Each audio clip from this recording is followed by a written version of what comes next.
hati, ya, ada suasana, yaitu keikhlasan. Dan yang ketiga istiqamah itu ada ittiba, yaitu teladan, mencontoh, mengikuti, menjadikan Nabi sebagai imam dalam segala tindak tanduk kita. So, kalau kita melakukan sesuatu tidak ikut cara Nabi, pertama, tidak ikhlas karena Allah, dan yang ketiga, tidak ada pengetahuan yang mendasari ini kebaikan ke keburukan, kita tak tahu, bukan istiqamah. So, istiqamah itu melibatkan pengetahuan itu sendiri, keikhlasan, dan juga mengikuti sunnah Nabi. Artinya, why, kenapa aku kena istiqamah? Why, itu adalah lillahi ta'ala. How, bagaimana, adalah ikut cara Nabi. Terus, what is, apa dasarnya ilmu? Pastikan dulu apa yang kita buat itu benar atau salah. Tolak ukurnya ilmu. Bila benar, belum tentu kita lakukan akan jadi istiqamah.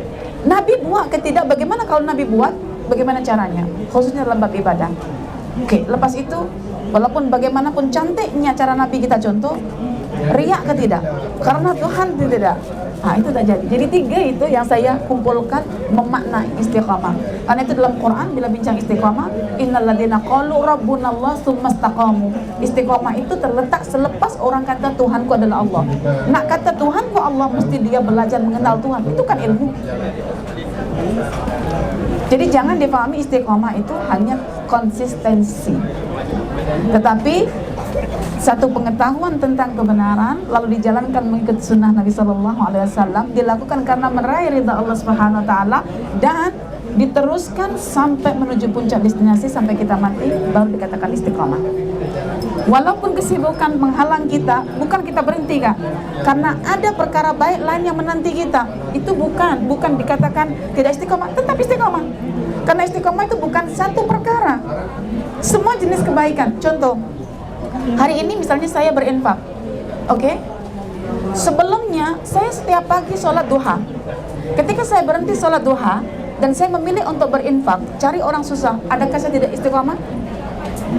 Dalam duha saya tetap istiqamah, karena saya gantikan duha saya dengan infak. Jadi kalau akak menyunting buku untuk dibaca manusia agar memberi manfaat, lalu akak berhenti menyunting buku itu untuk buat kerja karena mak panggil untuk masak, akak masak, tetap istiqamah. Karena itu istiqamah bukan bermakna kita menjalani satu perkara, tapi bagaimana kita mempelbagaikan perkara itu datang silih berganti untuk menambah beratnya timbangan amal kita di akhirat. Ada perbincangannya di sini. Semua ada insyaAllah. Okay, Risalah Qalbu, buku terbaru terbitan Raudhah Al-Miqyas, boleh dapatkan di Akademi Jawa Indonesia di Makani. Buku ni terhad saja sebab baru keluar dari kilang, dia tak banyak. Masa sampai pun dah berebut orang beli, dan saya harap dalam sehari dua lagi ni, saya tak pasti macam mana, sebab ada juga yang datang tengok kemudian nanti nak beli kan, sebab kat sini cuma tiga tempat je yang menjual Risalah Qalbu. Harganya 150, kita bagi diskaun kat sini 10%. Kalau selepas penerbitan buku ni, apa perancangan selanjutnya Raudhah Al-Miqyas terhadap buku ni? Ada nak buat pengajian ke, ada daurah ke, macam mana? Kalau saya nak tanya dulu akak lah. Tadi tanya saya terus kan, saya malu lah. Setakat akak menyunting buku saya, sedangkan akak adalah orang yang pelajar dalam bidang ekonomi ya, membaca buku yang kategori agama begini ya, tentang masalah hati, akak boleh faham ke tak ya? Saya nak tanya supaya orang nak, sebab psikologinya tengok besar begini, aku boleh faham ke tak? Walaupun saya jelaskan sistematik ya, sistematiknya itu kita dah letak semua perbahasan, kita sistemkan, ayatnya kita segmentasikan, semua kita gunakan raja ya untuk memudahkan. Nanti boleh tengok sendiri. Cuma saya nak tanya akak selama menyunting ini kan, sebagai orang kategori awam dalam pembelajaran ilmu tadabbur Al-Quran lah, macam mana akak boleh faham tak? Sebenarnya kena berguru lah kalau baca. Baca memang boleh faham, cumanya adakah kita faham tu betul-betul sampai kita boleh mengaplikasikannya, dan apakah betul kita faham bagaimana bila kita dengar perkongsian ataupun sebab saya menyunting ni ambil masa tak lama sebenarnya, sebab secara jujurnya saya tak ada menghadapi masalah besar dalam teks, sebab ustazah punya bahasa pun dah okey masa kita dapat. Cuma kita nak pastikan dia selaras lah, dan ada sedikit-sedikit saja pembetulan-pembetulan yang kita masukkan kemudian. Jadi bila saya baca dan secara laju tu kita boleh faham. Cuma saya rasa kena masuk kelas, kena misal selama daurah Al-Miqyas selalu buat pengajian, selalu buat daurah kelas bersini. Saya rasa itulah perkara yang paling baik. Bila kita baca, kita boleh mengaplikasikan terus ke dalam diri kita. Kalau tidak, dia akan macam tu saja. Sebab saya pun berdasarkan pada pengalaman saya pernah menghadiri satu macam satu konsert atau wacana di Raudhah Miqyas ini zaman sebelum Covid. Sebelum Covid datang, tentang apa, dia lebih kurang macam tentang unconscious mind. Tapi sebenarnya bila saya pergi situ, sebenarnya apa yang saya dapat ialah, masa tu saya setengah start dengan saya punya tesis. Dia tesis tu ditulis, tapi saya tak nampak macam mana saya nak menamatkannya, macam mana saya nak susun supaya lebih cantik. Kita selalu jumpa supervisor, tapi kita masih lagi di what's next, apa nak kena tulis lagi, apa nak kena masukkan lagi.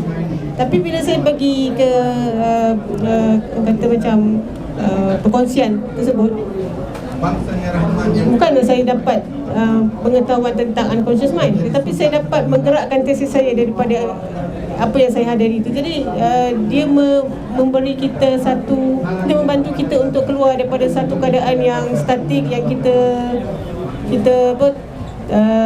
keadaan yang kita stuck, untuk kita keluar dan berkembang. Jadi kalau macam buku ni, kalau baca, memang kita boleh baca daripada ni. Kalau saya baca satu hari pun boleh habis, tapi apakah dia benar-benar faham dan betul-betul dia boleh mengaplikasikan, dan bolehkah dia dia boleh betul-betul sampai ke hati dia. Dia baca buku tentang hati, adakah dia sampai ke hati? Itulah yang biasanya, kalau boleh biarlah ada lanjutan daripada apa, sebab yang saya tahu pernah dibuat pengajian kan sebelum ni. Bila buku dah keluar, rasanya kalau buat lagi-lagi menarik.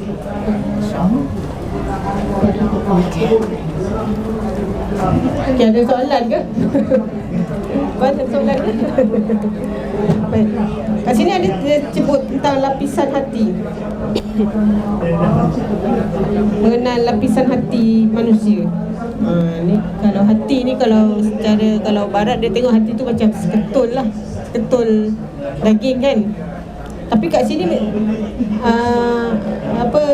dia ada macam jenis-jenis dia pula. Boleh ustazah? Saya ada ringkas lagi. Baik.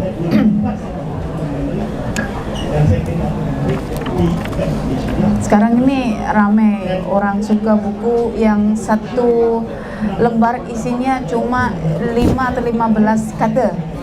Ya kan? Istilahnya quote. Saya tersenyum sendiri.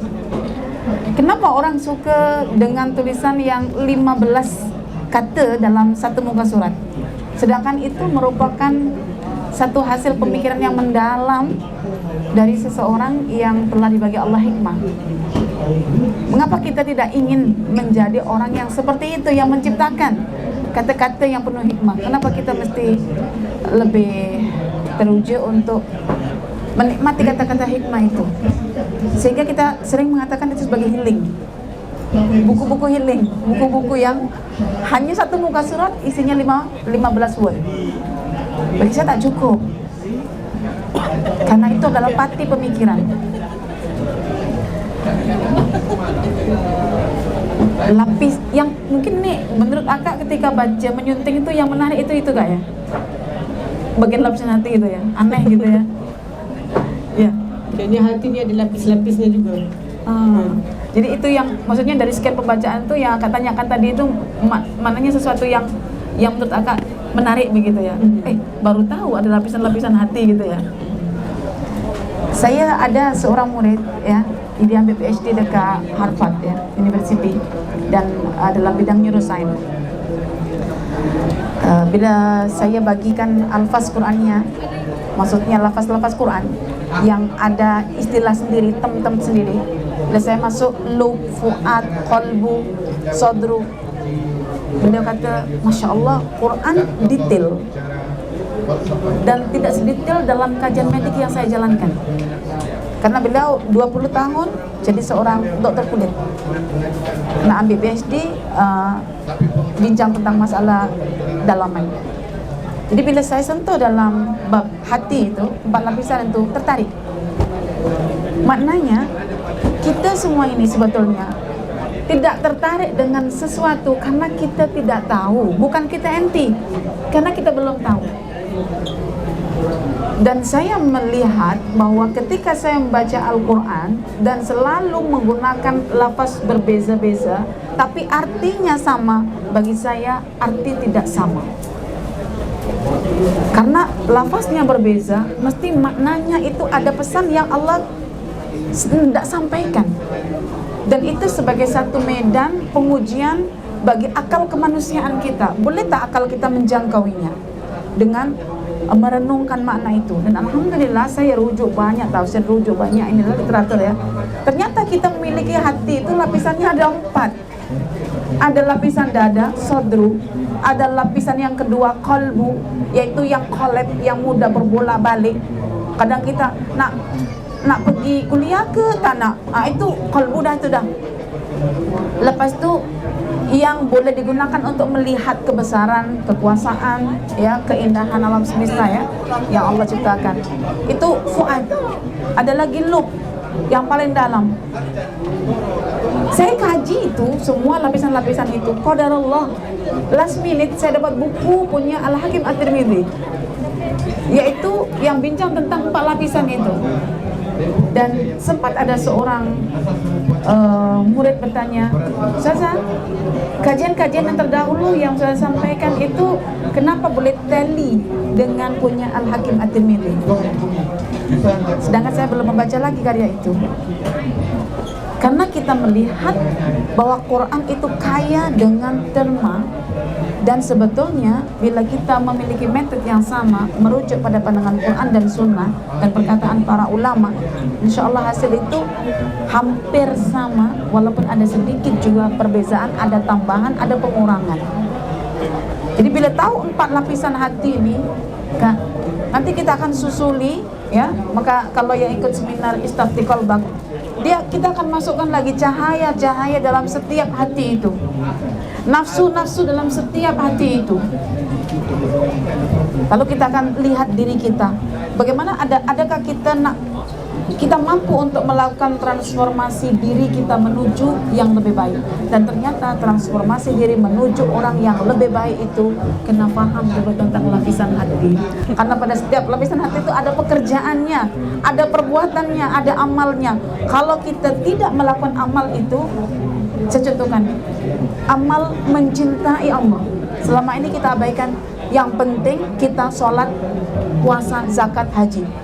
Tetapi bila kita tahu ada jenis hati yang paling dalam, namanya lub itu, baru kita sadar, tanpa mencintai Allah, lub kita akan sia-sia. Dan bagaimana cara kita mencintai Allah? Tanpa fuad yang kita menyaksikan kebesaran Allah, yang Allah bagi kita nikmat, bagi kita kurnia, boleh melakukan perjalanan sana sini, boleh makan ini, boleh makan itu, Allah tumbuhkan ini, Allah keluarkan itu. Kita tidak akan mungkin mencintai Allah tanpa fuad itu tadi, mata hati kita untuk menyaksikan kebesaran Allah. Sehingga saya kata, orang kalau nak healing ke tempat yang indah, setakat menikmati, confirm balik pulang sakit hati lagi. Karena healingnya bukan begitu. Yang betul adalah kita memerhati baiknya Allah, ya, turunkan hujan, boleh tampung satu tempat menjadi aset untuk air minum, air untuk mesin basuh, air untuk kue, air untuk ini semuanya. Kita rasa berhutang dengan kebaikan Allah. Kita akhirnya merasa suka, bestnya Allah. Kita tengok pokok mangga yang sudah lebat buah mangganya, kita lempar, dia turunkan. Baiknya pokok mangga itu kan, kalau saya lempar, dia lempar balik saya, habis saya. Tapi dia turunkan buahnya. Jadi bila kita healing setakat menikmati, tidak kemana, balik pulang, habis nikmat, sakit lagi. Tapi kalau healing kita pemikiran akan sentiasa di sini. Tapi nikmat terkait dengan anggota badan kita, habis nikmat sakit lagi. Tapi pemikiran tidak akan ada pernah habisnya. Maka bersyukurlah orang-orang yang telah diberi Allah kecintaan untuk memikir tentang Allah Subhanahu Wa Taala. Itulah, nak pergi bercuti tapi balik stres ya. Manusia ini kan suka sangat bila aku nak pergi sana, sampai sana kan bila aku nak balik pulang lagi. Itulah manusia. Bila aku nak punya kereta, dah punya kereta. Bila aku nak jual ganti kereta baru lagi. Itu je manusia. Bila aku nak punya anak ini, dah punya anak, stres lagi. Sudah stres, bila aku punya anak lagi, dibagi anak stres lagi. Begitu manusia. Sana, sini, situ, sini. Karena apa? Karena mereka hanya fokus pada healing jasad. Sedangkan kita perlukan adalah penyembuhan dari dalam diri kita. Ya, kayak saya promosikanlah Risalah Qalbu ini. Tidak ada ruginya untuk memiliki, karena bagi yang tidak paham secara mendalam tapi boleh tangkap pesan dalam buku ini, saya akan adakan insya Allah kelas untuk buku ini untuk diikuti agar kita betul-betul melakukan penyembuhan yang dikehendaki oleh Allah Subhanahu Wa Taala. InsyaAllah kena tunggu nanti pengumuman terkini. InsyaAllah tunggu saja ininya. Soalan terakhir dari saya, Okay, baik. sepanjang Ustazah berbicara tentang qalbu, ada tak peristiwa ataupun perkongsian menarik yang Ustazah terima daripada peserta-peserta yang hadir di pengajian? Baik, pertanyaan yang saya nanti-nanti. Ya, kita perlu bukti. Mungkin Ustaz Azam akan jadi saksi. Saya sebetulnya tidak kenal istilah anxiety. Baru di Malaysia baru saya kenal. Saya pun tak terlalu kenal dan akrab dengan istilah stres. Baru dekat Malaysia saya kenal istilah itu. Saya pun tak sekerap mendengar di Malaysia istilah boring. Di kampung biasa je. Ya. Istilah-istilah yang terkait dengan terma psikologi itu memang saya dengar sangat hangat di Malaysia. Dan saya tak sedar, sebab saya mengajar itu kan saya tak tahu siapa yang follow. Bila saya buka kelas yang spesiali pada bulan Ramadan tahun 2020 itu ya, saya bincang secara umum ya, live secara general umum itu. Ramai yang datang menangis, dan mereka bagi feedback mereka adalah orang yang mengidap penyakit anxiety teruk. Mereka ada yang sampai duduk di jalan untuk agar dilanggar lori. Mereka sudah ada yang mengambil pisau untuk bunuh diri. Mereka sudah ada yang halusinasi. Mereka sudah ada yang meroyan. Dan saya tidak tahu. Mereka ada yang berhenti 3 tahun tak berani drive kereta. Mereka ada yang keluar naik kereta tak tahu tak kemana, yang penting selesai. Tapi jumpa murid saya dan ikut kelas. Saya tak tahu mereka siapa, tetapi mereka jujur akhirnya bagi feedback. Ketika mengikuti kelas-kelas yang saya fokuskan pendekatannya pada SQFL, maka saya dalam parenting gunakan SQFL, dalam tadabbur SQFL. Apakah SQFL itu? Sadru, qalbu, fuadu, lubbu, 4 lapisan hati. Sehingga ketika 4 lapisan hati itu tersentuh dan diisi masing-masing, mereka alhamdulillah tak payah minum obat, sembuh. Mereka yang tadinya sudah minum obat boleh berhenti. Maka pada pesakit yang teruk, saya katakan rujuk dokter, boleh minum obat untuk halang stres yang dalam itu, anxiety yang luar biasa itu, tekanannya itu. Pas itu follow kelas. Ada ketika kelas berhenti, muncul lagi. Ya, tetapi ketika diteruskan lagi, alhamdulillah sudah sembuh dan boleh berjumpa lagi dengan orang yang dulu menyebabkan dia anxiety. Boleh bermesra lagi. Alhamdulillah mereka menangis dan bagi feedback, dan Rami pun telah menjemput mereka semua masa itu. Rami ilmiah ya, ukhuwah ilmiah, dan mereka semuanya di depan para peserta menangis, bercerita tentang sejarah hidup mereka, dan akhirnya saya tahu mereka itu siapa. Kebanyakannya mereka terjebak dalam dunia bisnis woman, nak cepat kaya, nak grab keuntungan itu besar-besar. Ada yang sampai memutuskan Kak untuk bertani, berkebun buatin. Katanya lebih aman, lebih sabar, hasilnya lebih bersyukur daripada sebelumnya bisnis target memang banyak duit tetapi stres, dan mereka kembali bertanam. Subhanallah, itu antara feedback kelas-kelas yang saya kendalikan melalui pendekatan SQF. Mungkin boleh dicobalah nanti ya. InsyaAllah. So, bolehlah datang insyaAllah lepas ni.